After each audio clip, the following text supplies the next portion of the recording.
मित्रांनो, MH nursing CD 2026 या एक्झामचा form आता काही दिवसातच रिलीज होईल आणि अजून देखील तुम्ही तयारीला लागला नसाल तर हा व्हिडिओ फक्त तुमच्यासाठीच आहे. कारण आजच्या लेक्चरमध्ये नर्सिंग ऍप्टिट्यूडचे आपण मोस्ट इम्पॉर्टंट एमसीक्यू क्वेश्चन बघणार आहोत. यामध्ये प्रिव्हियस इयर क्वेश्चन्स देखील असतील. तर मित्रांनो, मी धरती तुमची एज्युकेटर ग्लोबल ऑनलाईन या युट्यूब चॅनलवरती तुमच्या सगळ्यांचं स्वागत करते आणि आजच्या लेक्चरमध्ये आपण नर्सिंग ऍप्टिट्यूड या सब्जेक्टचे मोस्ट इम्पॉर्टंट एमसीक्यू क्वेश्चन पाहणार आहोत. त्याचं डिटेलमध्ये explanation with some tips and tricks पाहणार आहोत. आता मित्रांनो, नर्सिंग ऍप्टिट्यूड हा सब्जेक्ट 20 मार्क्सचा असतो आणि एमएच नर्सिंग सीईटीचा पेपर हा टोटल 100 मार्कांचा असतो आणि एक्झाम मध्ये 95+% घ्यायचे असतील. टॉप कॉलेजमध्ये ऍडमिशन घ्यायचं असेल तर आपली बॅच नक्कीच जॉईन करा, जी 19 तारखेपासून सुरू होतीये.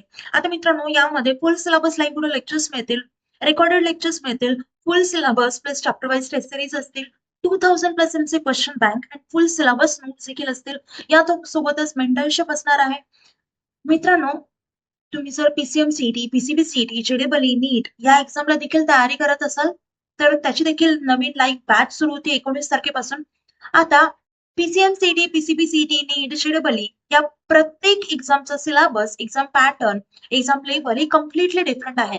त्यामुळे आपल्या सीईटी सेलने प्रत्येक एक्झाम ही वेगवेगळी ठेवलेली आहे. सो आपल्याला तयारी देखील वेगळी करावी लागणार आहे. त्यामुळे आपल्याकडे प्रत्येक एक्झामसाठी सेपरेट कोर्स आहे. आता जर तुम्हाला हे courses at the time buy करायचे असतील तर त्याची कॉम्बो प्राइस असेल ती म्हणजे फक्त 10,000 रुपये. आणि जर सिंगल कोर्स बाय करायचा असेल तर तशी देखील आपल्याकडे फॅसिलिटी आहे. तर त्याची प्राइस असेल फक्त 5,000 रुपये. आता मित्रांनो, तुम्ही ज्या टाइमला कोर्स एनरोल कराल त्या दिवसापासून तुमचं कॉलेजमध्ये ऍडमिशन होईपर्यंत आमचा सपोर्ट तुमच्या सोबत असणार आहे. आणि जे सीईटीचे 2 अटेम्प्ट आहेत तर ते दोनही अटेम्प्टची तयारी आम्ही तुमच्याकडून करून घेणार आहोत. आता कोर्स जॉईन करायचा असेल तर दिलेल्या नंबरवरती कॉन्टॅक्ट करू शकता किंवा प्ले स्टोअरवरती जाऊन ग्लोबल ऑनलाईन ऍप डाउनलोड करा, ओपन करा. त्यानंतर नाव आणि नंबर एंटर केल्यानंतर तुम्हाला असा इंटरफेस समोर येईल. इंटरफेसच्या डाऊनवर्ड साईडला स्टोअर असा आयकॉन असेल त्यावरती क्लिक करा. क्लिक केल्यावरती कोर्सेसचं पेज असेल. कोर्सेसच्या पेजच्या सर्च बॉक्समध्ये तुमच्या कोर्सचं नाव टाईप करा. खाली कोर्स येईल तो कोर्स ओपन करायचा आणि एनरोल करायचा. त्यानंतर कोर्सेसच्या सर्व गोष्टी तुम्हाला ऍक्सेस होते. चला तर आता क्वेश्चन्स कडे वळूयात. Which skill helps a nurse understand patients better? नर्सची कोणती स्किल अशी आहे जी पेशंटला व्यवस्थित अंडरस्टँड करू शकेल? आता ऑप्शन्स आहेत technical skill, communication skill, writing skill, calculation skill. तर इथे करेक्ट ऑप्शन काय असेल? ऑप्शन बी. आता पेशंटच नव्हे तर कुणाला पण जर आपल्याला व्यवस्थित समजून घ्यायचं असेल तर कम्युनिकेशन स्किल ही खूप मोस्ट इम्पॉर्टंट थिंग आहे. कारण एखाद्याची फिलिंग अंडरस्टँड करून घेण्यासाठी, एखाद्याला केअर एक्सप्लेन करण्यासाठी कम्युनिकेशन स्किल ही खूप गरजेची आहे. त्यामुळे ते करेक्ट ऑप्शन आहे option B. Next question. A nurse should wash hands before and after patient care mainly to. Options: follow rules, save time, prevent infection, fourth आहे impress seniors. आता इतकं लक्षात ठेवा, आपण जर व्यवस्थित हँड हायजीन केलं तर कुठलाही रोग, कुठलंही इन्फेक्शन त्या पेशंटला होणार नाही आणि त्या पेशंटचं इन्फेक्शन तुम्हाला नाही होणार. त्यामुळे नेहमी हँडवॉश हे केलं पाहिजे, हँड हायजीन हे ठेवलं पाहिजे पेशंटला हात लावण्याआधी आणि त्यांचं चेकअप केल्यानंतर दोन्ही टाइमला, म्हणजे before and after patient care. त्यामुळे ते करेक्ट ऑप्शन असेल option C, prevent infection, infection prevent करण्यासाठी. In nursing accountability means options आहेत blaming others, being responsible for one's action, working under pressure, fourth आहे कम्प्लिटिंग टास्क क्विकली. तर इथे correct option काय आहे? Option B, which is being responsible for one's reaction. कारण स्वतःच्या कामाची जबाबदारी घेणं हे नर्सचं पहिलं कर्तव्य आहे. Next question. Which of the following is a sign of good team work in nursing? खालीलपैकी कोणतं साइन आहे गुड टीम वर्कचं असं विचारलंय. ऑप्शन्स आहेत वर्किंग इंडिपेंडेंटली ऑलवेज, नेक्स्ट आहे sharing responsibility and cooperation, completing with colleagues, competing with colleagues आणि fourth आहे अवॉइडिंग कम्युनिकेशन. नेहमी जर एकटं काम केलं तर ते टीम वर्क नसेल, त्यामुळे फर्स्ट ऑप्शन कडे येतो. नेक्स्ट आहे शेअरिंग रिस्पॉन्सिबिलिटी अँड कोऑपरेशन. जर आपण एकमेकांना मदत करून जर काम केलं तर त्याला टीम वर्क म्हणता येईल, त्यामुळे ते करेक्ट ऑप्शन असेल बी. नेक्स्ट आहे कॉम्पिटिंग विथ कलिग्स. आता कलिग सोबत जर कॉम्पिटिशन ठेवली, कम्पीट केलं, तर ते निगेटिव्ह इम्प्रेशन पडेल. बरोबर आहे, आणि त्याचा निगेटिव्ह इम्पॅक्ट पडेल. त्यामुळे हा ऑप्शन देखील कट होतो. अँड नेक्स्ट आहे अवॉइडिंग कम्युनिकेशन. जर कम्युनिकेशनच आपण अवॉइड केलं, त्यांना बोललंच नाही, तर हे अत्यंत चुकीचं आहे. त्यामुळे हा देखील ऑप्शन कट होतो. आता मित्रांनो, एवढं लक्षात ठेवा की आपला जो कोर्स आपण डिक्लेअर केलेला आहे, ज्याची नवीन लाईव्ह बॅच सुरू होती, तर तो नक्कीच जॉईन करा. आमची गॅरंटी आहे, तुम्ही जर तो कोर्स जॉईन केला तर तुम्हाला 95+% नक्कीच पडतील. चला तर नेक्स्ट क्वेश्चन कडे वळूयात. While caring for an elderly patient a nurse should show. Options आहेत strictness, patience and respect, authority, negligence. आता इथे करेक्ट ऑप्शन असेल option B, which is patience and respect.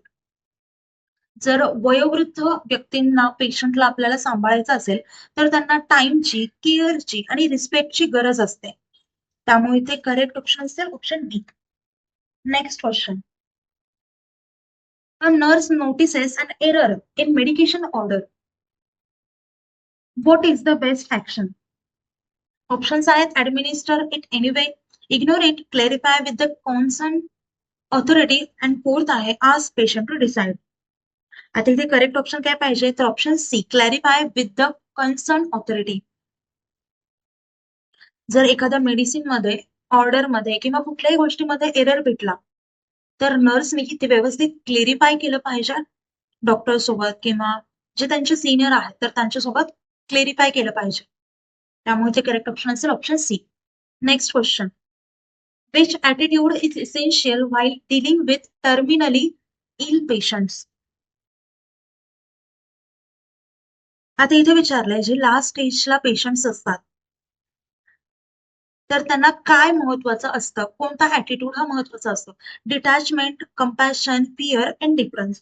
ते इथे करेक्ट ऑप्शन असेल option B, which is compassion. कारण terminal पेशंट्सला केअरची, काइंडनेसची, त्यासोबतच इमोशनल सपोर्टची गरज असते. त्यामुळे ते करेक्ट ऑप्शन असेल option B, which is compassion. Next question. The role of a nurse in patient education is to. Options are scold patients, provide clear and correct information, complicate instructions, avoid questions. आता इथे correct option काय असेल, तर option B, which is provide clear and correct information. Next question. Which of the following shows respect for patient autonomy. Options आहेत making decisions without concern, involving patient in care decisions, forcing treatment, ignoring patient opinions. आता एवढं लक्षात ठेवा की कुठलीही treatment करायची असेल, तर त्या ट्रीटमेंट बद्दल डिसिजन घेण्याचा पेशंटचा राईट असतो. त्यामुळे इथे करेक्ट ऑप्शन असेल option B, involving patient in care decisions. म्हणजे कुठलाही पेशंटसाठी डिसिजन घ्यायचा असेल, तर त्या डिसिजन मध्ये पेशंटला इन्व्हॉल्व केलंच पाहिजे. Next question.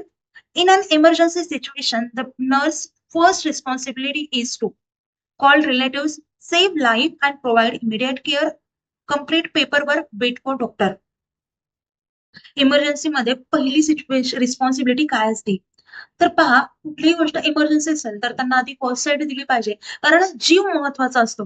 त्यामुळे आपण लाईफ त्यांची वाचवली पाहिजे, आणि त्यांचे जे मेडिकेशन आहे, फर्स्ट एड ट्रीटमेंट आहे, तर ती आधीच सुरू केली पाहिजे. त्यामुळे ते करेक्ट ऑप्शन असेल ऑप्शन बी. आता फर्स्ट ऑप्शन आहे कॉल रिलेटिव्स. आपण रिलेटिव्हला कॉल करण्याच्या टाइम मध्ये जर पेशंटचा प्राण गेला, तर ते खूप धोक्याचं होऊ शकतं. सो फर्स्ट ऑप्शन कट होतं. थर्ड आहे कम्प्लीट पेपर वर्क करण्यामध्ये पण खूप टाइम जातो, आणि सिच्युएशन इथे इमर्जन्सी आहे, सो हा पण ऑप्शन कट होतो. आणि वेट फॉर डॉक्टर, डॉक्टरसाठी जर थांबलं तरीही टाइम वेस्ट होतो. सो डी ऑप्शन देखील कट होतो. त्यामुळे करेक्ट ऑप्शन असेल ऑप्शन बी. आता मित्रांनो, आपण आज जे पण प्रश्न पाहिलेत, तर ते डिफरंट टाइप्स ऑफ क्वेश्चन्स होते. म्हणजे यामध्ये सिच्युएशनल, थेरॉटिकल, या सगळ्या कन्सेप्ट इन्क्लूड होत्या. आणि तुम्हाला यातही कुठल्याही प्रकारचे डाऊट्स असतील, तर व्हिडिओ खाली कमेंट करा. आणि आपण आपल्या कोर्समध्ये प्रत्येक चॅप्टर डिटेलमध्ये डिस्कस करतो. त्याच्यानंतर सिच्युएशनल क्वेश्चन सॉल्व्ह करून घेतो. तर प्रत्येक क्वेश्चन आपल्याकडे व्यवस्थित सॉल्व्ह होतो. त्यासोबतच काही टिप्स वगैरे सांगत असतो. यामुळेच आपली बॅच नक्कीच जॉईन करा. आणि तरी कुठल्याही प्रकारचे डाऊट्स असेल, तर मला तुम्ही व्हिडिओ खाली कमेंट करू शकता, किंवा मी तुम्हाला इथे नंबर देखील दिला आहे, त्या नंबरवरती तुम्ही कॉन्टॅक्ट देखील करू शकता. चला तर आता आपलं लेक्चर इथेच एंड करूया. Thank you. Nice day. Bye.